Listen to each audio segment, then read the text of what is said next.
Hi guys, welcome back to channel. ఇవాళ అయితే వచ్చేసి హౌ టు మేక్ రసం అనమాట. ఫస్ట్ అయితే స్టవ్ మీద వాటర్ పెట్టుకోవాలి, అవి బాయిల్ అయ్యాక అండ్ కరివేపాకు, 1 లెమన్ సైజ్ చింతపండు, 1 టేబుల్ స్పూన్ సాల్ట్ అండ్ చిటికెడు పసుపు వేసుకోవాలి. అండ్ తర్వాత ఇది కొంచెం కలర్ చేంజ్ అయ్యాక మనమైతే 1 టేబుల్ స్పూన్ పంచదార అండ్ చిటికెడు కారం వేసుకొని మరిగించుకోవాలన్నమాట. నిజంగా చెప్పాలంటే చాలా బాగుంటుంది. మీరు ఏ స్టైల్లో చేస్తారో కమెంట్ చేయండి.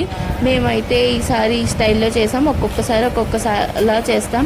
మీకు రసమ్స్ ఇంకా కావాలి అంటే మీకు నేను ఆ వీడియోస్ అన్నీ పెడతాను. ఎందుకంటే మా మమ్మీకి వచ్చు రసమ్స్ చేయడం, మా అత్తకి వచ్చు. వాళ్ళిద్దరు హెల్ప్ తీసుకొని మీకైతే నేను షేర్ చేస్తాను. అండ్ ఇప్పుడైతే తాలింపు పెట్టుకోవాలన్నమాట.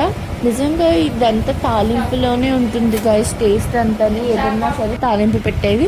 అండ్ ఇప్పుడైతే మీకు తాలింపు ఎలా పెట్టాలో చెప్తాను. ఫస్ట్ అయితే ఒక ప్యాన్ వేసుకొని ఆయిల్ అనేది బాగా కాగాక అండ్ ధనియాలు, జీలకర్ర, మెంతులు వేసుకోవాలి. అది చిట్టుపట్లాడాక కరివేపాకు వేసుకోవాలి. అక్కడ చెత్తగా ఉందని చూడకండి, బికాజ్ బిర్యానీ చేశాను నేనైతే, అది నెక్స్ట్ వీడియోలో వస్తుంది. అండ్ రసం అయితే చాలా బాగుంది, మీరు కూడా ట్రై చేయండి. వీడియో నచ్చితే లైక్, షేర్, సబ్స్క్రైబ్. బాయ్.